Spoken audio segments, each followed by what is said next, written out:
উদয় ও সূর্যাস্তের বেলাভূমি সাগরকন্যা কুয়াকাটা। প্রকৃতি ও সমুদ্রের টানে প্রতি বছর দেশের নানান প্রান্ত থেকে ভ্রমণ পিপাসুরা আসেন এই কুয়াকাটায়। এবছর ঈদেও তার ব্যতিক্রম ঘটেনি। ঈদুল আজহা ও সাপ্তাহিক যে 10 দিনের ছুটি, সেই ছুটি উপভোগ করতে পরিবার পরিজন নিয়ে এই সমুদ্রকন্যায় ভিড় জমিয়েছেন পর্যটকরা। এই মুহূর্তে সমুদ্রের যে 18 কিলোমিটার সৈকত, সেটি কিন্তু পর্যটকের পদচারণায় মুখর হয়ে উঠেছে। আগত পর্যটকদের সার্বিক নিরাপত্তায় মহিপুর থানা পুলিশ, ট্যুরিস্ট পুলিশ, পাশাপাশি নৌ পুলিশের সদস্যরাও কিন্তু কাজ করে যাচ্ছেন এবং গত 2 দিন কিন্তু টোয়াকের সদস্যরাও এই পর্যটকদের নিরাপত্তা এবং তাদের সমস্যা লাঘবে কিন্তু তারা কাজ করে যাচ্ছে।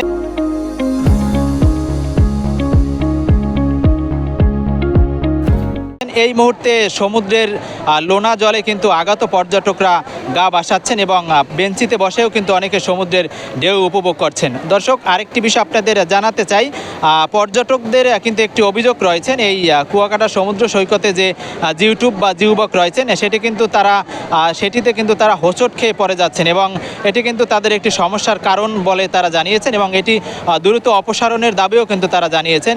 এখন পর্যন্ত কিন্তু কোনো ধরনের অপ্রীতিকর কোনো ঘটনার সংবাদ আমরা পাইনি। তবে আরেকটি বিষয় তারা যে অভিযোগ জানিয়েছেন, লেবুর বনে যেতে যে সড়কটি রয়েছেন সেটির কিন্তু বেহাল দশা রয়েছে। সেই সড়কটির যাতে দ্রুত কাজ সম্পন্ন হয় সে বিষয়ে কিন্তু তারা আবেদন জানিয়েছেন এবং এই আগত পর্যটকরা কিন্তু সমুদ্রের উল্লাসে মেতেছেন। এই মুহূর্তে কিন্তু আমার সাথে কথা হয়েছে হোটেল মোটেল এমপ্লয়িজ অ্যাসোসিয়েশনের সভাপতি ইব্রাহিম ওয়াহিদের সাথে। তিনি যেমনটি জানিয়েছেন যে 80 থেকে 90% হোটেল মোটেল কিন্তু ইতিমধ্যেই বুকিং রয়েছেন এবং আগামীকাল থেকে শতভাগ বুকিংয়ের কথা কিন্তু তিনি জানিয়েছেন।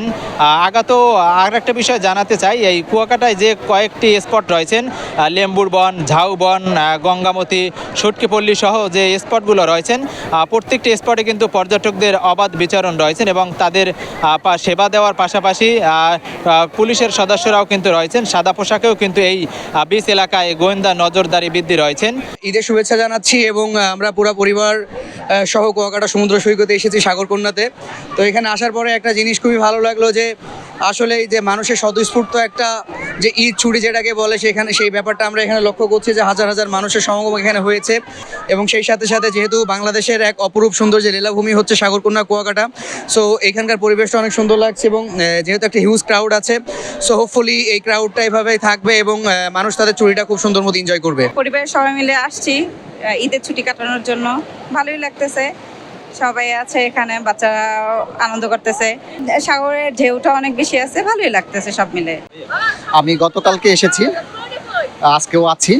তো কুয়াকাটা অসম্ভব সুন্দর একটা জায়গা, কিন্তু আসলে বিচের পরিবেশটা যদি একটু ভালো করতো, বিশেষ করে জিও ব্যাগ, বিচে নামা যায় না, নামলেই দুর্ঘটনা হয়। আমি নিজেও ফ্র্যাকচার হয়ে গেছি কালকে নেমে, আজকে নামতে ভয় পাচ্ছি, যার কারণে বাচ্চা কাচ্চা নিয়ে বসে আছি। আগে কক্সবাজারের পরেও যে কুয়াকাটাতে এত জনসমাবেশ, এত দর্শনার্থী আসে, আসলে এটা আমার ভাবনার বাইরে ছিল। কক্সবাজারের চেয়েও ভালো আছে, উন্নত মানের, বালি কম, বস্তা মাঝখানে পড়ে যায় মানুষকে, মানুষের ভালো, খারাপ না। এই জায়গায় অনেক ভালো লাগছে, ঈদের ছুটিতে বাবার সাথে আসছে অনেক। এই জায়গায় এখন সমুদ্রে এখন গোসল করতে এসেছি, অনেক মজা লাগছে। আমরা সমুদ্রে এসেছি, আমি আমার পরিবারের সাথে এসেছি এবং আমি বালিতে খেলা করছি। ফ্যামিলির সাথে এখানে বেড়াতে আসছি, সবাই মিলে আসছি, ভালো লাগছে।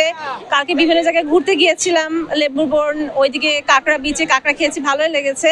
কিন্তু এখানে একটি সমস্যা হচ্ছে যে এখানে যে বড় বড় বস্তাগুলো আছে, এটার জন্য পাগুলো পেঁচিয়ে যায়, পানি বাচ্চাদের নিয়ে এটা একটু মানে যদি সরানো হয় কিংবা যদি কোনো ব্যবস্থা না হয়, এটার জন্য ভালো হতো।